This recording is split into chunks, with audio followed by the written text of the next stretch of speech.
Hello, my name is Shafira Salsabila with MPM 1931084. This video is meant for midtest tasks of British culture and society subject. In this video, I will explain to you about 4 points about Britain. They are the geography of Britain, the British system of government, British character and family value, and also the social class of Britain. First, let's talk about the geography of Britain. Britain or UK is a sovereign state that located on northwest of the European continent between the Atlantic Ocean and the North Sea. UK was formed on January 1st, 1801.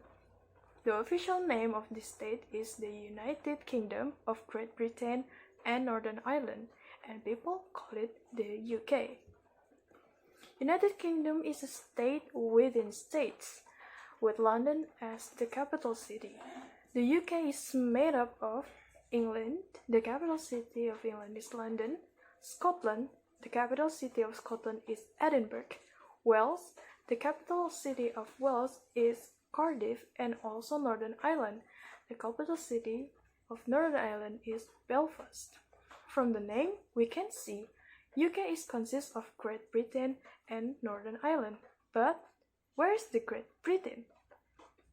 Great Britain is term or name of the biggest island of UK that consists of England, Scotland, and Wales. Around Great Britain there are some isles like Hebrides, the Orkney and Shetland Islands, the Isle of Wight, Isle of Scilly, Lundy Island, the Channel Island, and other offshore islands. In 1922, the UK included Ireland in the definition, so the definition is the United Kingdom of Great Britain and Ireland. But when the Irish Free State ceased to be part of the Union, the title changed to include Northern Ireland. People who live in UK are called British or Britons, even though they have different nationalities.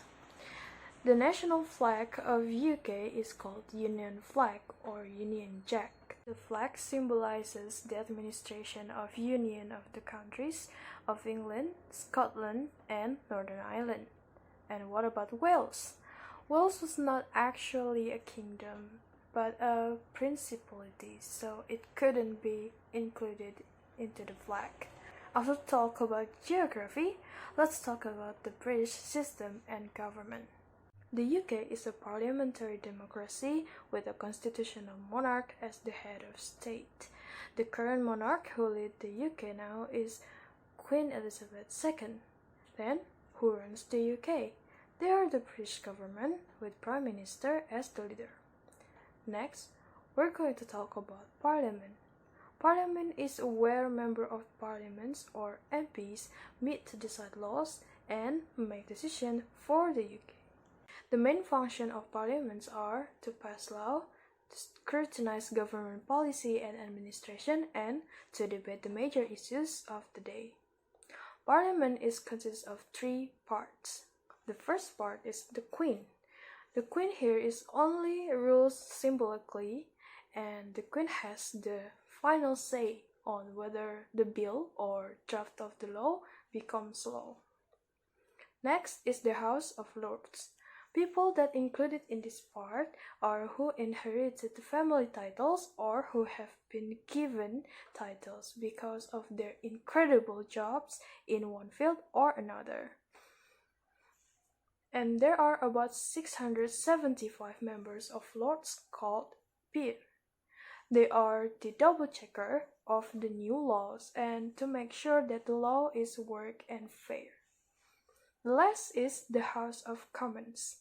They are the MPs, or members of parliaments, 650 people who have been elected by local residents to represent an area of the country in parliament in every 5 years. They are people who discuss policies and making laws.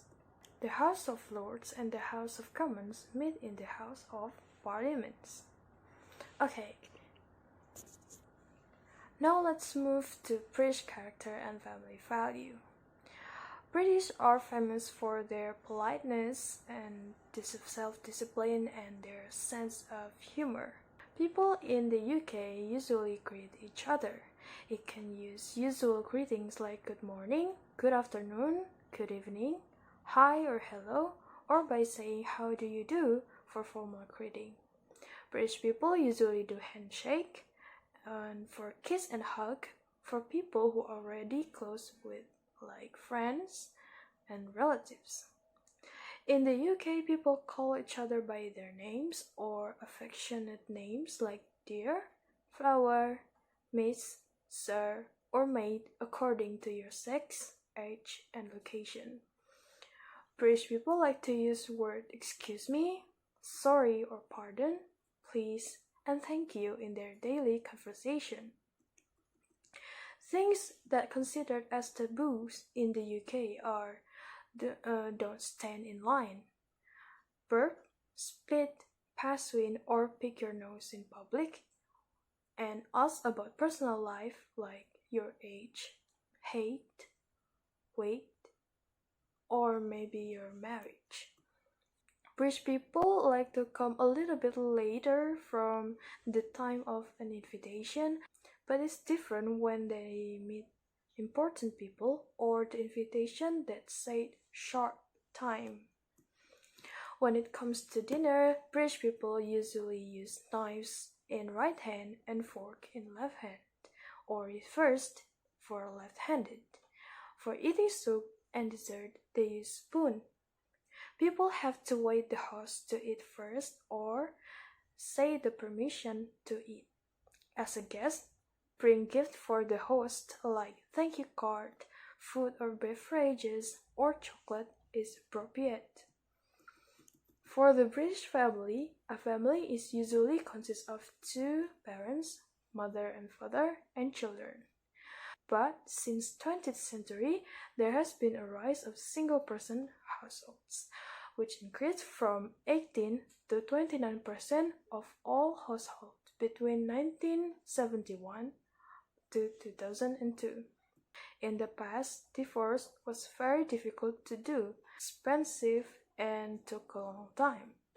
Nowadays, many couples, mostly between their 20s or 30s, live together or cohabiting without getting married. In 2001, there are around 20% of births in the UK were to cohabiting couples. The numbers of single parents family is increasing. This is mainly due to divorce, but some women choosing to build their career first or have children as lone parents without being married.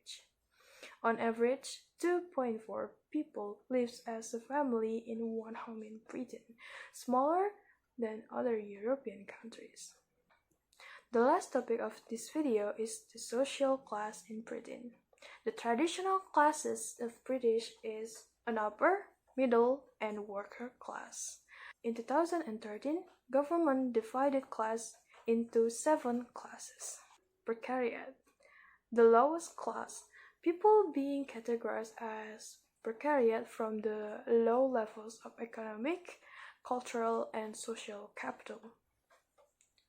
The second lowest is traditional working class. They are not the poorest group, but still scores low on economic, cultural, and social capital.